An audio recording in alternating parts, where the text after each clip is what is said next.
So far, we have weighed, tested, pinched, measured, and counted our way to better health as we reveal the key body numbers that everybody needs to know.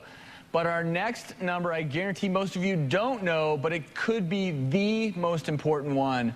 So we've invited sports medicine orthopedist and author of Fitness After 40, Dr. Vonda Wright, to help show us why this next thing is so important. Exactly. Welcome back to the show. Thank you so much for having me. I'm going to ask everyone at home and in the audience to look at these two women on the monitor. Right. And clap if you think number one is healthier.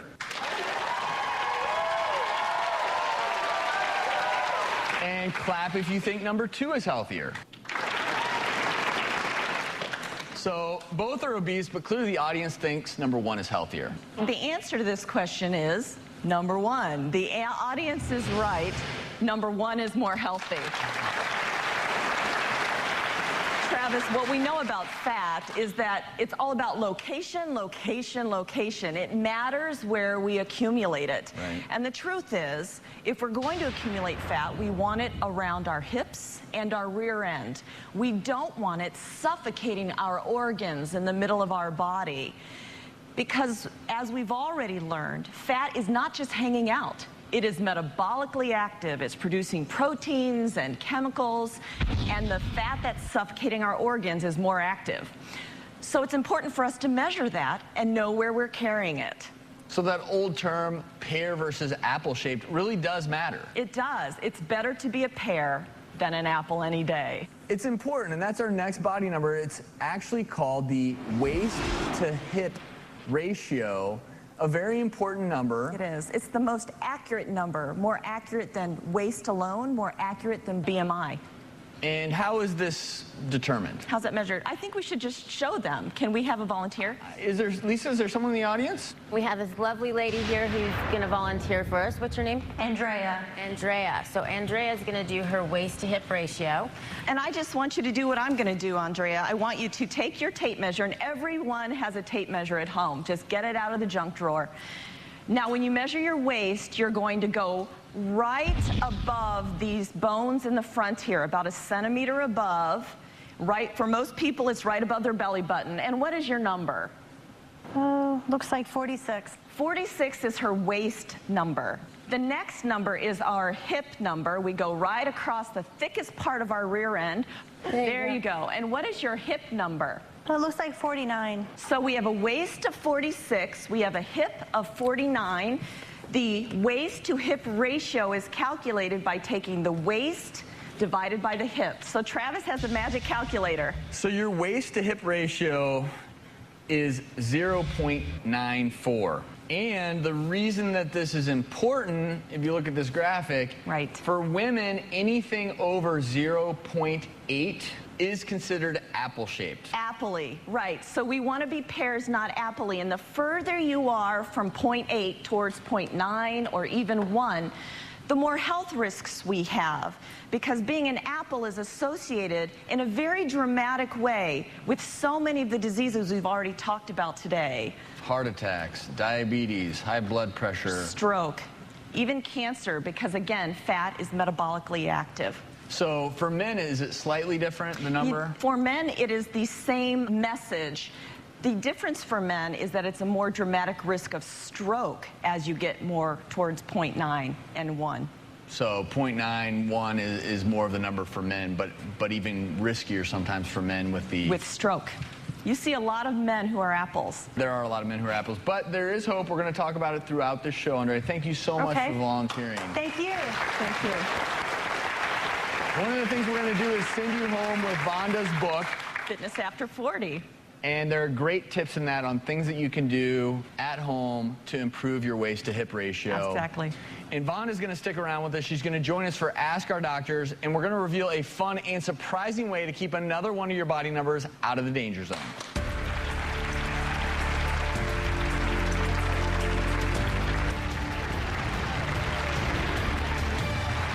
It's time for Ask Our Doctors. We have a question that has to do with our next important body number, which is cholesterol.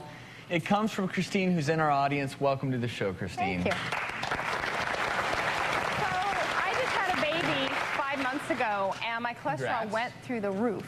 And I'm wondering, what should my total cholesterol number be? Well, it's a great question. Cholesterol is a fat, waxy-like substance. We need cholesterol to live. So cholesterol in and of itself is not inherently bad. It's bad when it gets too high. What you want, a desirable level, is less than 200.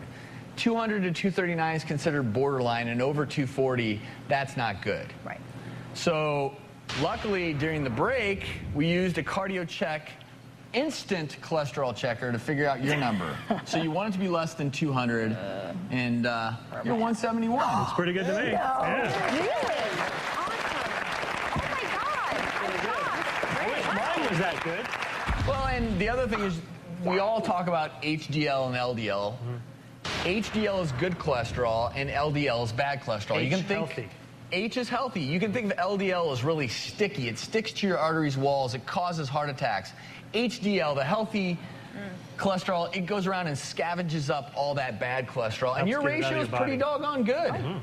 So your numbers Yay. look good. All right. Thank you. So it's great. You had a baby, your cholesterol numbers are good, so Life is good. But everybody, and I tell this to all my patients when they come to the emergency room, if you come to the ER, I'm worried about you when it comes to heart attacks, strokes. I'll ask you, do you know your cholesterol numbers? Go to your doctor, get your number, and keep it in your wallet so that you know when the next emergency strikes. Our next question is an email question from Laura in New Haven, Connecticut. Laura writes, Dear doctors, my mom suffered from osteoporosis. I am 43 and I want to do everything I can to keep my bones healthy. What can I do? And this brings us to our next key body number, which is bone density. Yes, exactly.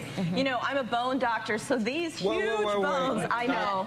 Where did these Where come did you from? get these bones, Doc? If I told you, I'd have to kill you. Is but this like the Jolly Green Giant? these are or is this- dinosaur bones, just for illustration. Nice. But what they illustrate to us is that our bones are not only just structural, but they are filled with the minerals that supply our body. They're storehouses. So the bone on my left is a healthy bone. You can see how dense it is. There's not many big holes in it. But the bone on the right has been depleted of all its important chemicals and minerals. And this is what happens to us in osteoporosis. So what's the big deal about osteoporosis? Well, we fracture our bones. Breaking our bone is the #1 risk factor for breaking another bone. So it's important for us to know what our bone density is. So that's where DEXA scanning, which is just x-rays to determine the density of our bones, happen. And when we reach 60 or have risk factors for osteoporosis, one of which is genetic, we should get it done sooner. And you talked about the genetics, and actually a lot of times what we'll do is if you have genetics or you have other risk factors like thyroid disease, we'll have that done a lot sooner. In gynecology, actually, we say menopause or 50, so we actually bump it up a lot earlier for women, but 60 depending on, you know, if you're very low risk and things like that. But it's very important to know that so that, you know, there's medications that you can take.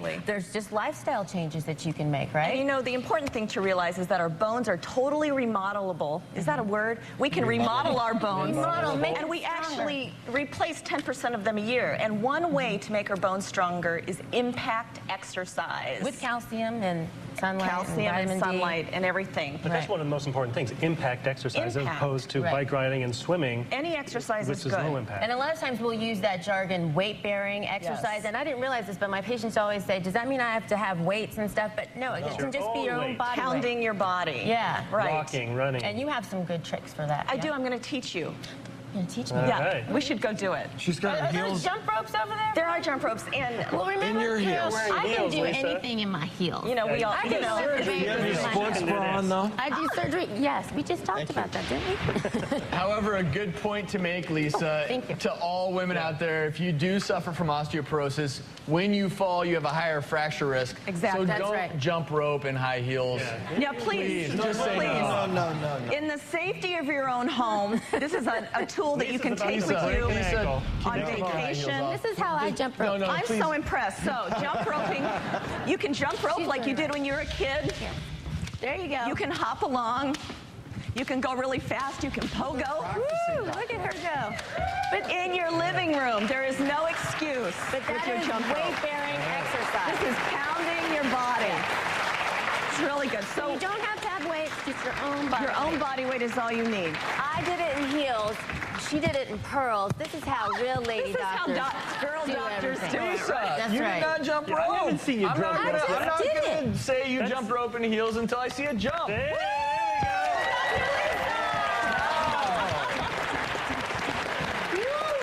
Now, Beat that, gentlemen. wow, that's impressive. Well, if you know our next body number, it can keep your family out of harm's way. We'll tell you what it is next. That's better.